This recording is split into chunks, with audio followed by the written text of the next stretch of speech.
Hello and welcome. It's 9 p.m. Time for the news on Sansad TV. I'm Bhawna Nayar. Let's begin with the top 5 headlines we are tracking this evening. CBI conducts raids in J&K sub-inspector recruitment case. Searches 36 places in several states including Haryana and Delhi. Election Commission takes action against 339 registered unrecognized political parties. 86 parties removed from the list, 253 parties declared inactive. Government releases national list of 384 essential medicines. Many anti-cancer and anti-infection drugs included in new list. Government to invite foreign investors to set up industries in India. Finance Minister says many countries showing interest in bilateral rupee trade. And 49 Armenian soldiers killed in military confrontation between Azerbaijan and Armenia. India advises solution through talks.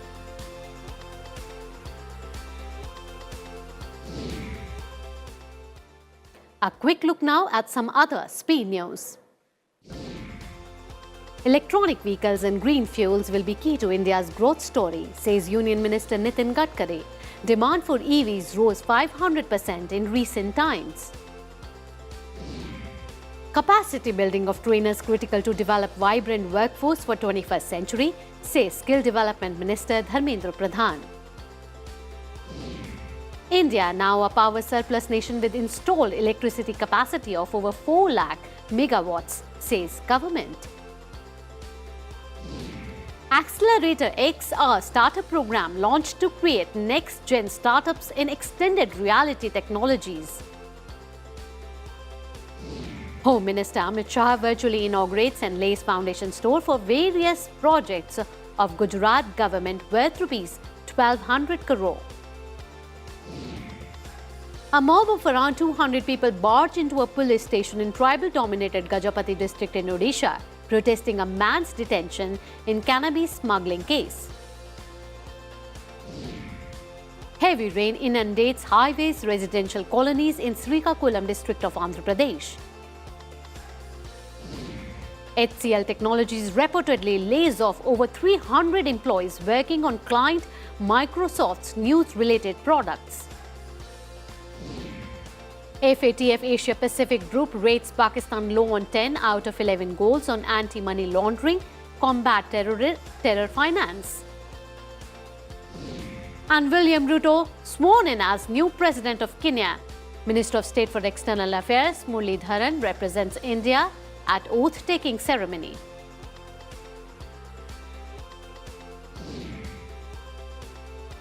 And tonight's top story. The CBI conducted searches at 33 locations over alleged irregularities in the recruitment process of sub-inspectors in Jammu and Kashmir. These locations include the premises of ex-Jammu and Kashmir Services Selection Board Chairman Khalid Jahangir and Controller of Examinations Ashok Kumar. The searches are spread across Jammu and Srinagar and several locations in Haryana, Gujarat, Delhi, Uttar Pradesh and Karnataka. This is the second round of searches conducted by the CBI in connection with its probe into alleged irregularities. The CBI had registered an FIR on 5th of August in the case on the request of the Jammu and Kashmir administration against 33 accused. The written exam for the post of sub-inspectors in the J&K police was held on 27th March 2022. Moving on, Finance Minister Nirmala Sitharaman has said that government will do everything for the industry to come and invest in India. She said this while addressing the 15th edition of the Mind Summit in New Delhi today. Sitharaman said that a lot of companies are looking to move their manufacturing operations out of China and want to come to India as they find policies are more attractive. She said that foreign direct investment and foreign portfolio investment are coming, and countries abroad think that India is the right place for investment. We are lots more open with the Indian economy, lots more open in the way we are talking to countries.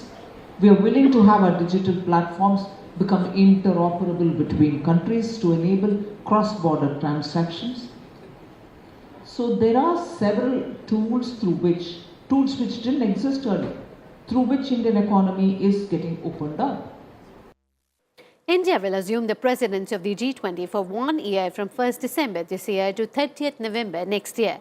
During this time, India is expected to host over 200 G20 meetings. The G20 Leader Summit at the level of heads of state and government will be held on 9th and 10th September next year in New Delhi.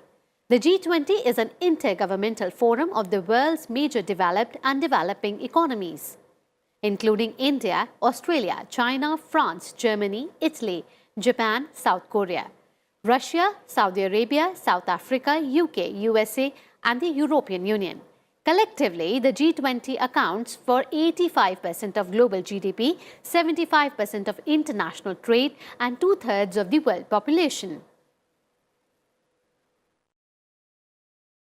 34 drugs have been added to the national list of essential medicines, taking the total drugs under it to 384 under 27 categories.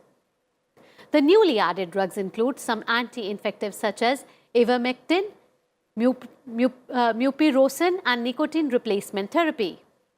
Union Health Minister Mansukh Mandavia released the list on Tuesday. He said with the addition several antibiotics, vaccines, anti-cancer drugs and many other important drugs will be more affordable. He added that these medicines will improve the quality of health care. A new section has been added for medicines considered essential for the supportive management of COVID-19. Mandavia states that the list has been formulated after extensive consultations with the stakeholders. The prices of the drugs in NLEM are regulated by the National Pharmaceutical Pricing Authority. The Election Commission has declared 253 registered, unrecognized political parties as inactive. The poll panel said that additional 86 groups will be deleted from the list, barring them from availing the benefits of the Symbol Order 1968. The action against 339 non-compliant groups takes the tally to 537 defaulting groups since May 25, 2022. This decision has been taken based on reports received from chief electoral officers of 7 states, namely Bihar, Delhi, Karnataka, Maharashtra, Tamil Nadu, Telangana, and Uttar Pradesh. The action has been taken as these groups have failed to comply with statutory requirements for more than 16 compliance steps since 2015. In West Bengal, leader of opposition leader Suvendu Adhikari was detained while trying to visit Santragachi during BJP's protest march to state secretariat, Nambna. Many were injured as BJP workers clashed with the police during the protest march to the state secretariat against the ruling TMC government. Several other BJP leaders, including Lokit Chatterjee and Rahul Sinha, were also detained. They were stopped in at the second Hooghly Bridge near the secretariat. The police used tear gas and water cannons to disperse the agitators who tried to go past the barricades that were put in place at several points in the city. The West Bengal police says that it has not granted permission for BJP's Nabna march. A massive fire broke out at a hotel in Sikandrabad in Telangana on Monday night. 8 people were killed in the fire while 10 others were injured and rushed to various hospitals. Most of the victims were asphyxiated. The fire is said to have originated from an electric bike showroom in Sikandrabad here. Police said that the fire and smoke from electric bike shop engulfed Hotel Ruby Pride situated above it. PM Modi condoled the loss of lives and announced ex gratia of 2 lakh rupees to the next of kin to those who died in the mishap. He also announced 50,000 rupees each for the injured. And in rains across the country. Normal life in many districts of West Bengal, including metropolitan Kolkata, by a heavy downpour over the last 24 hours. There were waterlogging in many areas of Kolkata. The meteorological department predicted heavy rains in the areas adjoining Bay of Bengal in the next 24 hours. Heavy rains also worsened the situation in Assam. Several areas were submerged after heavy rains in Guwahati. School children and office goers were inconvenienced. Overnight rains in Mumbai and adjoining areas led to heavy waterlogging in many places. The meteorological department has predicted more rain in the coming days. It also issued an orange alert for Raigad, Ratnagiri and Satara districts in Maharashtra. Now let's take a look at more news from across the nation. The standoff between India and China at Gogra Heights Hot Springs area near patrolling point 15 in eastern Ladakh has finally ended. The armies of India and China totally completed the disengagement of troops agreed to and announced last week. Indian government sources said that the two armies have also verified the disengagement and dismantling of the temporary and allied infrastructure. The Coal Ministry on Tuesday conducted e-auction of 8 mines of 5 states under commercial coal mining auction. Total coal reserves of these mines are 2,157 million tons, which are situated in Chhattisgarh, Jharkhand, Maharashtra, Odisha and Madhya Pradesh. Vedanta Limited, one of the world's leading diversified natural resources companies in a joint venture with Taiwan's Foxconn, is to set up a $20 billion semiconductor project in Gujarat. Vedanta is said to have obtained financial and non-financial subsidies, including on capital expenditure and cheap electricity from Gujarat to build the semiconductor plant. The project is come up near Ahmedabad. A series of pre-launch events and initiatives have been organized by the Department of Agriculture and Farmers Welfare on the MyGov platform as run-up to the International Years of Millets 2023 to create awareness and a sense of participation in the country around the ancient and forgotten golden grains. 4,379 new cases of COVID-19 have been reported in India in the last 24 hours. The number of patients under treatment has come down to 46,347. More than 215 crore 47 lakh vaccines doses have been administered in the country so far under the nationwide vaccination drive. And now news from the world of business and economy. Union Chemicals and Fertilizers Minister Mansukh Mandavia assured farmers that there is no shortage of crop nutrients in the country. He asserted that there will be no hike in the prices of non-urea products. Mandavia also appreciated the increase in the use of nano-liquid area, which is good for soil health as compared to conventional urea. Odisha Chief Minister Naveen Patnaik is in Mumbai to hold meetings with the leading industrialists in a bid to attract investments for the state. Patnaik is slated to meet Aditya Birla Group Chairman Kumar Mangalam Birla, Anand Mahindra from the Mahindra Group and Anil Agarwal of Vedanta. An early assessment of Pakistan's losses from the devastating floods is being estimated at $40 billion, up from initial assessments of $18 billion. As a result, Pakistan's GDP is likely to drop anywhere between 3 to 5% this year compared to 5% before the flood struck. Over 33 million people have been directly affected by the floods, which swept over one-third of Pakistan's territory. Good tidings for investors continued as the BSE Sensex logged up 455 points while NSE Nifty jumped 133 points as foreign institutional investors looked bullish on FMCG and financial shares. Stocks including Bharti Airtel, IndusLand Bank, Titan and Bajaj Finance performed well. TCS was the biggest loser as it declined by 0.3%. Global markets were in for a toss as Nasdaq incurred losses of 3.55%, while European markets were down by 1 to 1.5%. On the other side, Kospi, Taiwan and Nikkei 225 did well, gaining between 1 to 2%.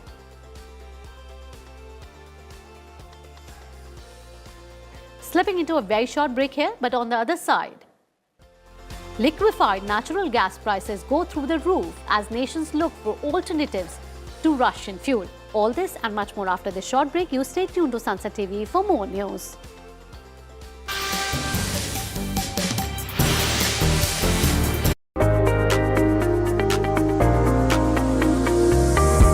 The India startup story. Powerful ideas. Dynamic solutions. Innovation, enterprise. Its success and challenges. packed in a brand new show, The Journey of Startups, only on Sansad TV.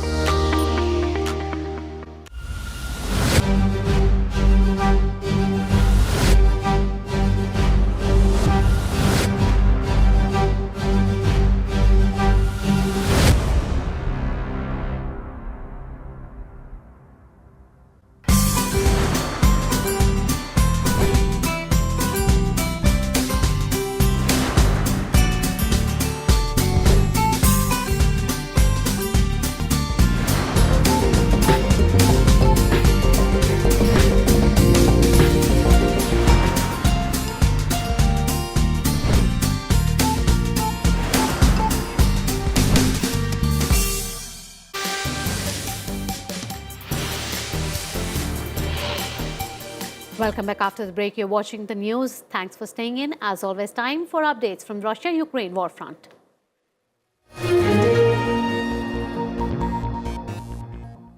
Ukrainian troops continue to pile pressure on retreating Russian forces on Tuesday, a day after they retook a wide swath of territory from Russia.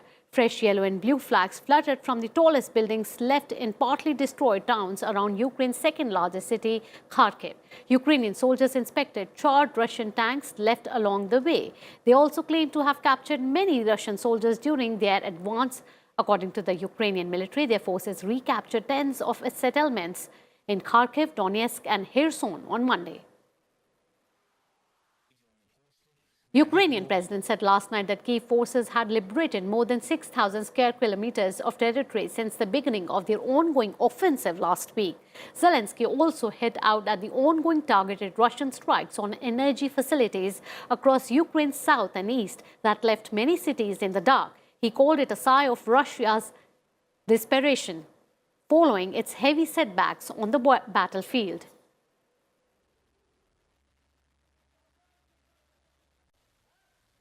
Russian forces continue to launch attacks on Ukrainian positions despite retreating from many locations. Early Tuesday, it shelled the city of Lozova in the Kharkiv region, killing 3 people and injuring 9, the regional governor informed. The Nikopol area, which is close to the Zaporizhzhia nuclear plant, was shelled 6 times during the night, but no injuries were immediately reported. The Russian Defense Ministry said that Russia destroyed more than 20 units of weapons in Kharkiv and 45,000 tons of ammunition in the direction of Nikolaev to Kivoy Rog. IAEA chief Rafael Grossi has said that he has started consultations with Ukraine and Russia on a nuclear safety and security protection zone around the Zaporizhzhia nuclear plant.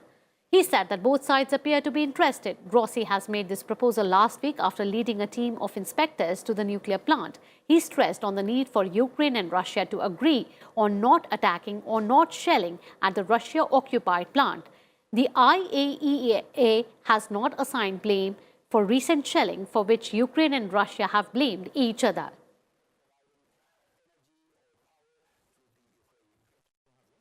The United Nations has expressed concern over civilian deaths in the latest wave of fighting that is leading Ukrainian forces to reclaim a large swath of their homeland from invading Russian troops. UN Secretary General Antonio Guterres said the battle is even disrupting essential power and water supplies in 6 regions. The UN is set to dispatch a humanitarian convoy this week to Ukrainian areas that government forces recaptured from their Russian foes. The Ukrainian military have also reported capturing many Russian soldiers. And time now for all the global updates in World Updates.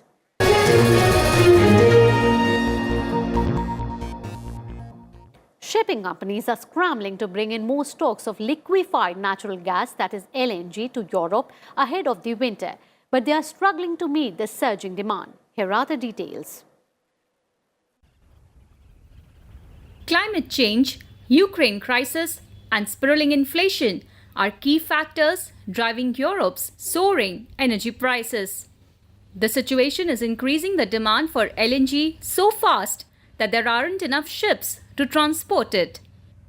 As Russia cuts off gas supply via the Nord Stream 1 pipeline to Germany, Europe is turning to LNG to meet fuel needs that will rise fast as winter approaches. But other large markets like South Korea and Japan are doing the same. And that's creating a demand that the suppliers cannot match, driving competition between Asia and Europe for these precious cargoes, pushing up prices even further. The cost of LNG is now as much as 15 times higher than it was at the start of the year. But that's not only down to a lack of ships.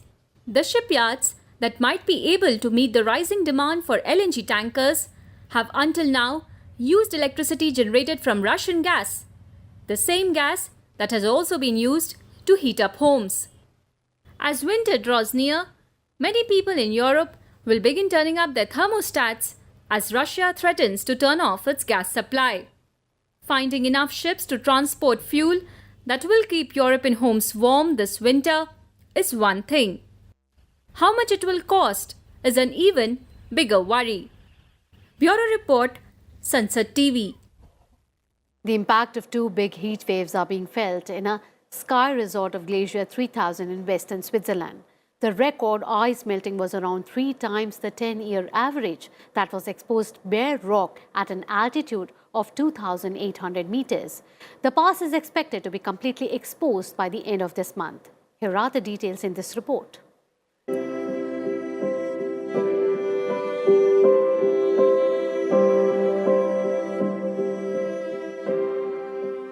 A rocky alpine path between two glaciers in Switzerland is emerging for what the local ski resort says is the first time in at least 2,000 years after the hottest European summer on record. The ski resort of Glacier 3000 in western Switzerland said this year's ice melt was around 3 times the 10-year average, meaning bare rock can now be seen at an altitude of 2,800 meters, and the pass will be completely exposed by the end of this month. It's really beyond everything we have ever measured so far. We will have mass losses about 3 times higher than the average over the last 10 years. And so this year is really exceptional, and I could even see by my eyes visible changes within 2 weeks only. Since last winter, which brought relatively little snowfall, the Alps have sweltered through 2 big early summer heat waves. According to data, the Alps glaciers are now on track for their biggest mass losses in at least 60 years of record keeping. Bureau Report, Sansad TV. More international news in World Wrap now. William Ruto was sworn in as Kenya's president on Tuesday after narrowly winning the August 9 election in East Africa's most stable democracy. His deputy, Rigathi Gachagua, was also sworn in during the ceremony at the Moi International Sports Center in the capital, Nairobi. Scores of people were crushed and injured as they forced their way into the packed stadium. A medic said a fence fell down after people pushed it and about 60 were injured, though the number may rise. Azerbaijani forces shell Armenia's territory in a large-scale attack that has killed at least 49 Armenian soldiers and fueled fears of even broader hostilities. Azerbaijan responded that it had been retaliating following Armenian attacks. Armenian Prime Minister Nikol Pashinyan said that the parliament that Azerbaijan forces attacked about half a dozen points. China on Tuesday confirmed that President Xi Jinping will visit Kazakhstan and Uzbekistan later this week in his first trip abroad since the start of the pandemic. During his 3-day visit, Xi will attend a summit of the 8-member SCO in the city of Samarkand, where he will meet Russian President Vladimir Putin. Pope Francis arrived in Kazakhstan on Tuesday for a 3-day trip to attend a peace meeting of world religious leaders. The plane carrying the 85-year-old Pope landed in the capital of the Central Asian Republic after a 6-hour flight from Rome. Pope Francis said that he was willing to go to China at any time but had no news to offer over speculation he might meet Chinese President Xi Jinping while both are in Kazakhstan. A Slovak utility has completed loading fuel of the long-delayed Mukhovta 3 nuclear power plant, making it one of the few new nuclear units to come online as Europe struggles with the power supply crunch. The 471 megawatt unit is expected to produce first electricity in late October or early November. The new unit will produce around 3.7 terawatt hours per year, covering 13% of Slovakia's electricity consumption and making the country self-sufficient.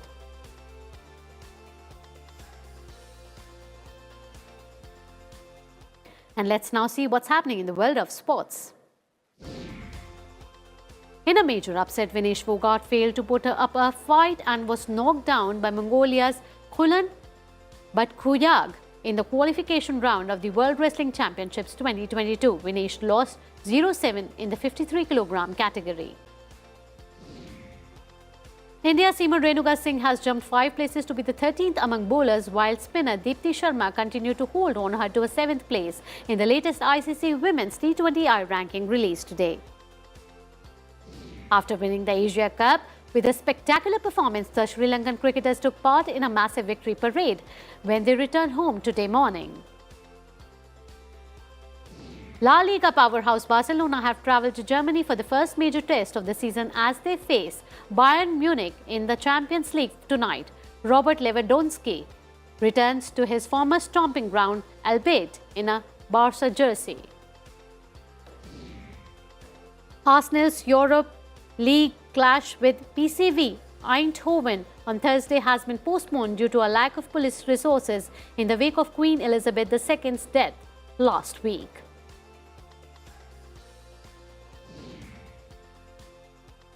And that's all we have in today's bulletin. The news. Keep watching Sansad TV for more updates. Good night. Namaskar.